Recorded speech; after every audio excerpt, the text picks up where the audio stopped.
Got my chlorophyll. Have you guys drinking your chlorophyll today? It tastes so good to me. I love it. I always put mine in milk. But anyway, today, hello, my name is Lydia, and today I am talking about just paranoia, anxiety, maybe some psychosis, just even depression, really, while going through toxic mold. For me, toxic mold really messed with me mentally.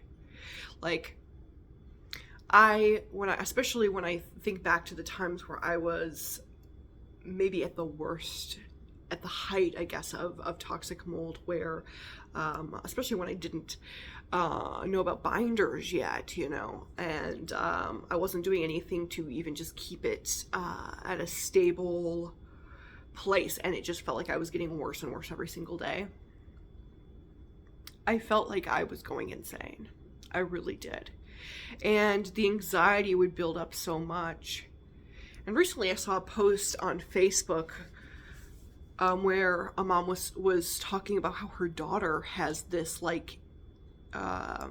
anxiety that localizes in the place of that's infected with the toxic mold, where she has fears about that place, and her anxiety spikes when she's in that place, and it's almost like a paranormal feeling, and I 1000% feel that.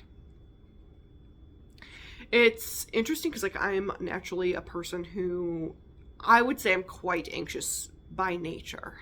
It's something that I've definitely healed over time, especially being out of toxic mold now and being able to, and in healing enough to where I'm able to also focus on healing my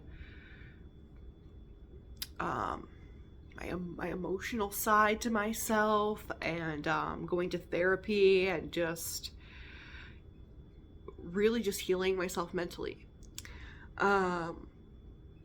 That's all helped very very much with my anxiety, but I've always leaned more as an anxious person anyway, and being in toxic mold really heightened that. I felt that so strongly when I saw her Facebook post, because I felt that so deeply. Like, when I was in toxic mold, I felt that paranoia, sort of. It's like I didn't feel like it was a literally paranoia or paranormal. I didn't feel like it was paranormal, but I did feel paranoia, if that makes sense. And I did feel in a way that there was a demonic presence, lingering over. And I do feel that, I do think even that there is a demonic tie to toxic mold. I really do feel that way, especially with how different people in my life were acting during that time in ways that were, I don't want to say uncharacteristic of these people, but doing things that I would have never expected them to do, that I had never even knew possible, or that these people were capable of doing, and they were causing chaos in my life. And that definitely fueled even the paranoia, and it fueled my sense that there was a demonic presence about it. But it definitely also localized in the places that had the toxic mold. It's funny because when I moved into the house that eventually gave me toxic mold, when I first moved in there, it didn't have toxic mold. It didn't. And it felt clean. In fact, I felt a very good presence about this place. I felt very positive about this place. Which is interesting, because I am one of those people who can sometimes walk into a room and go, yeah, this is a place that's going to heighten my anxiety, or this is a place that I don't necessarily feel completely comfortable in. There were a lot of houses where I didn't feel comfortable going into the basement of, because the city that I came from before that, my hometown, I grew up with basements that were pretty clean looking. They looked newer, not all finished, you know, they're mostly unfinished basements, but they looked pretty clean, pretty new. My basement growing up was like the cement blocks. My grandparents' basement, the cement blocks with the cement floor, you know, tall enough to walk in. But a lot of the houses up here, because they're so much older, you have to duck down, there's cobwebs everywhere. It's like, is there mold, is there not mold? You know, even when I didn't know about toxic mold, it just had that creepy feeling where you had to crouch, and it felt dark, you know. And there were some of them where I didn't want to go into, and I avoided looking at, which, you know, when you're looking to buy a house, you probably should look into the basement. But there were some of them that I just didn't feel comfortable going into when we were looking at houses. But this one, I felt comfortable in the basement. I felt comfortable in all of the different areas of the house. I felt like there was a good presence, a good light there. And I felt very, very comfortable and confident about living there. And when we bought the house and we moved in, I felt that way for a good long time.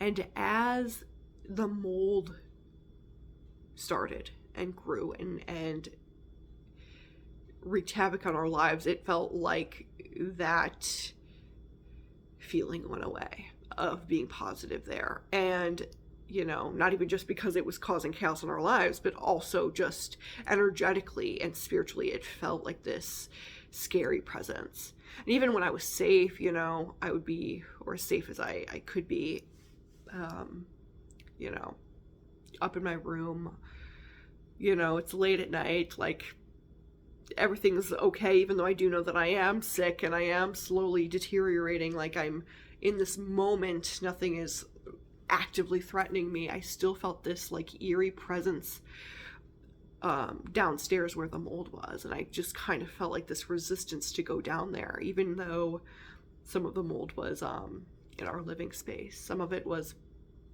in the kitchen, and it's like, oh gosh, like I felt this resistance to go down there and to you know, even cook for myself. Like it just was like I wanted to avoid that as much as possible, going down there. And my depression and the anxiety really, really got to me to such a high degree. There were some moments where I felt like I was so out of it that I didn't even know if it was like such a disassociation that I didn't even know if I was alive or existing right now. Like it felt like I was just floating a lot. And this persisted for days on end. Maybe even a week on end, where it just was like, wow, what even happened to that week? I felt like I was just floating and existing and not even myself that entire time.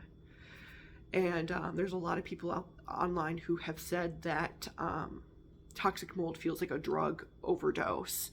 And, you know, I don't know what that's like, but I wouldn't put it past it, because I did feel out of my mind, completely detached from anything. And sometimes I would have these paranoia thoughts of like, just finding any reason to be kind of worked up or scared, or like finding something eerie or something to feel eerie about. I felt like I was being watched sometimes by an evil presence. It was very spooky.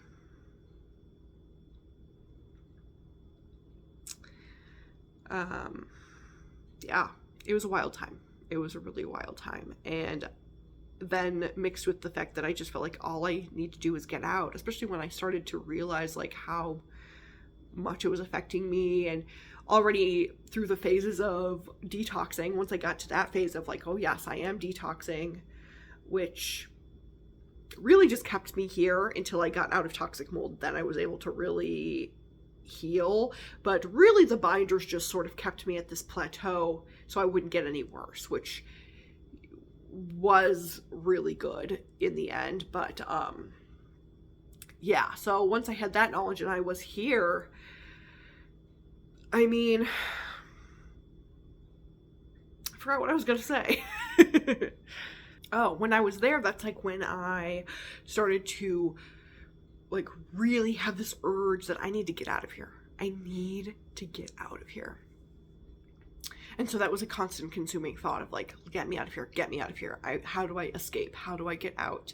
I was constantly looking up ways to escape and get out of here and heal, because it felt like the only thing causing me this distress was the fact that I was in this house. And every single time I would go out, every single time I would go out of the house and ground, the brain fog would start to lift. I wasn't 100% better in those moments by any means, but the brain fog would begin to lift, and I would start to see things clearer, and my heightened anxiety would go away, and I would start to feel hopeful, and I would start to pray again. I would start to rekindle that, the active prayer.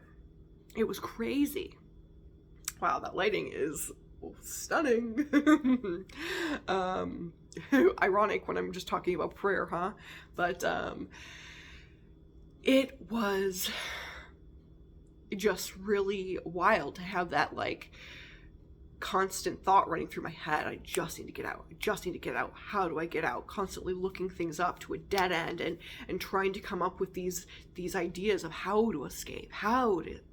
And it became this constant thought that even when I was asleep and dreaming, like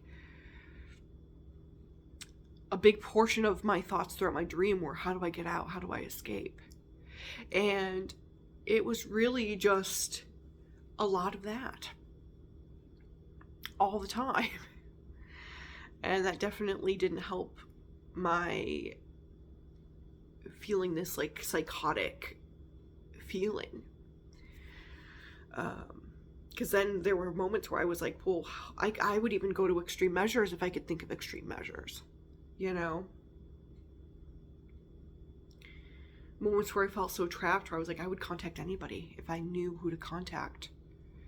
There were times where I had thought of crazy ways to get out of toxic mold, and I mean really wild ways. I was like, do I contact the news? Do I contact a news station and have them? Maybe if there was a public notice up, people would help me. I remember thinking maybe if I could do a GoFundMe, but I don't know how many, a lot of the times those things don't really work. It felt like I was just going down this wild rabbit hole. I mean, and I was like, I had thought, like, do I call a hotline? I can't say that word on here, but you know what kind of hotline. And even though I had hope for my future, I really did. I had seen a lot of people online who had healed from toxic mold. I had also seen a lot of people who said that like, it's impossible, and they really would send panic within me when I would see those. But I would also see these people who said it is possible. And I was made aware of the binders, and I was made aware of how grounding was helping me. And so I had that little bit of hope that it is possible, right? I think it's possible. I have faith that it's possible. And so those hotlines were of no help because I still had that hope. And they didn't, it's like and I lived in a very isolated place too, and that was really rough to find help. So, it's very real, very, very real. And going to extreme measures, is not,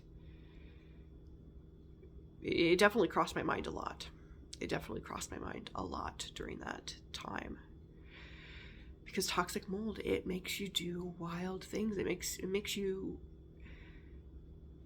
deteriorate. Even your mind is going through something so vicious, And I think it's an all-encompassing sickness. I really do.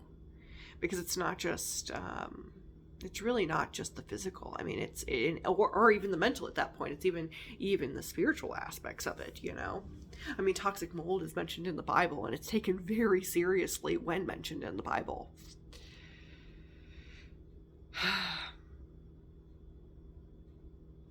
It just, it is this wild thing, but it is also something that you can detox from and you can heal from. There's a lot of information out there, and we're just learning more and more and more. And the communities of the toxic mold communities are so helpful, and we all kind of have this understanding that we all band together, to help each other. And I myself have healed enough to be on camera and talking to people and think clear and go on hikes again. I'm standing here today able to have this conversation because